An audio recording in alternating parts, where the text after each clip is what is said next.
Hi friends, నేను ఈరోజు కర్రపెండలం దుంప ఉడకబెట్టడం చూపిస్తున్నానండి. ముందు కర్రపెండలం దుంపని నీట్గా మట్టి ఉంటుంది కదా, నీట్గా కడుక్కోవాలి.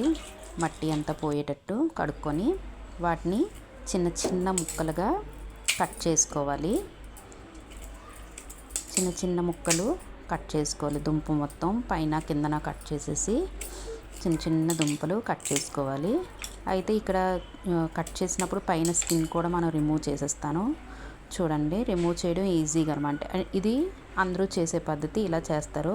ఇలా కష్టంగా కాకుండా ఈజీగా కూడా మనం పీల్ చేసుకోవచ్చు. పై స్కిన్ ఎందుకు పీల్ చేస్తున్నాను అంటే, నేను పిల్లలకి డైరెక్ట్గా అలా ఇచ్చేస్తాను అనమాట తినేయడానికి. ఈజీగా ఉంటుందని నేను స్కిన్ కూడా పీల్ చేసేసి ఉడకబెట్టుకుంటాను. పిల్లలు ఇలా చూడండి, ఇది కష్టంగా ఇలా తీయడం అనమాట. ఇలా కాకుండా ఇప్పుడు చూడండి, ఒక దుంప తీసుకొని గట్టిగా చాక్తో ఒక లైన్లా అనండి. అనిన తర్వాత ఇటువైపు లైన్ని ఇలా పట్టుకొని లాగేస్తే మొత్తం అంతా మీకు స్కిన్ ఈజీగా రిమూవ్ అయిపోతుంది. చూడండి, చూసారు ఎంత ఈజీగా వచ్చిందో. మళ్ళీ చూడండి, గట్టిగా చాక్తో ఒక లైన్ గీసి దాన్ని అలా పట్టుకొని పైకి లాగేస్తే స్కిన్ నీట్గా ఈజీగా రిమూవ్ అయిపోతుంది అన్నమాట.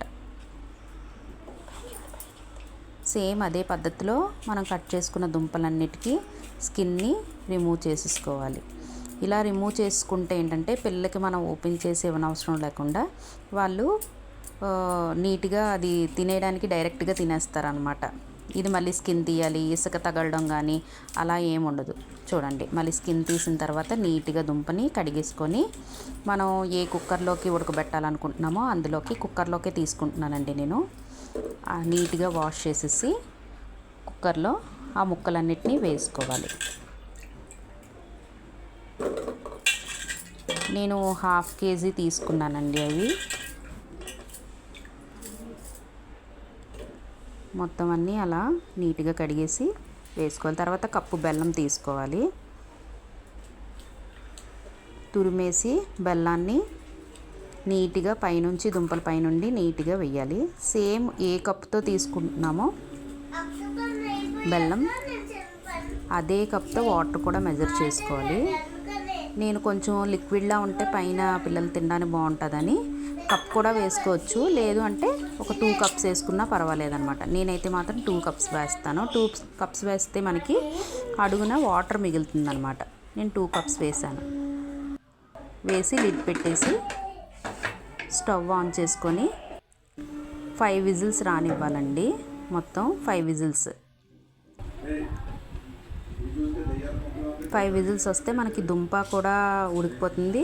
అదేంటంటే ఆ పాకంతోనే దుంప నీట్గా ఉడుకుతుంది అనమాట.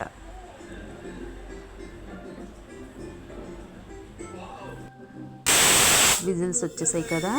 విజిల్స్ వచ్చిన తర్వాత ప్రెషర్ పోయేంత వరకు మనం కుక్కర్ని అలా వదిలేసి ప్రెషర్ పోయిన తర్వాత చెక్ చేసుకొని ఇప్పుడు లిడ్ ఓపెన్ చేసుకోవాలి.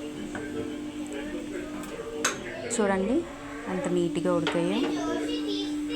ఆ బెల్లంతోనే ఉడుకుతాయి అనమాట. ఇదేంటంటే పిల్లలు తినడానికి ఈజీగా ఉంటుందని నేను ఇలా చేస్తాను. తీయగా ఉంటే పిల్లలు తింటారు కదా.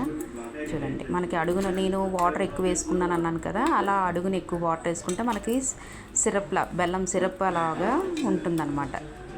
ఆ సిరప్ని ఆ ముక్కలపై వేసి కూడా పిల్లలకు ఇస్తే వాళ్ళు ఎంజాయ్ చేస్తూ తింటారు. తీయగా ఉంటుంది కదా. మా పిల్లలు మాత్రం ఎప్పుడూ నేను ఇలానే ఇస్తానండి. ఇలా ఇస్తే వాళ్ళు ఏంటంటే తినేస్తారు. సాల్ట్ వేసి ఉడకబెడతాం కదా, అలా అయితే పిల్లలు మాత్రం తినరు, అలా ఉండిపోతాయి. అందుకే పిల్లల కోసం నేను ఇలా రెడీ చేసి ఇస్తాను. చూడండి, జ్యూసీగా ముక్కలు ఎంత బాగున్నాయో. కొంచెం సిరప్ తీసుకొని వాటిపైన జస్ట్ అలా వేసి పిల్లలకి ఇచ్చేయమనుకోండి, హ్యాపీగా తినేస్తారు పిల్లలు. మీకు నచ్చినట్టయితే లైక్ చేయండి, షేర్ చేయండి, సబ్స్క్రైబ్ చేయండి. JCS Creations Vlogs.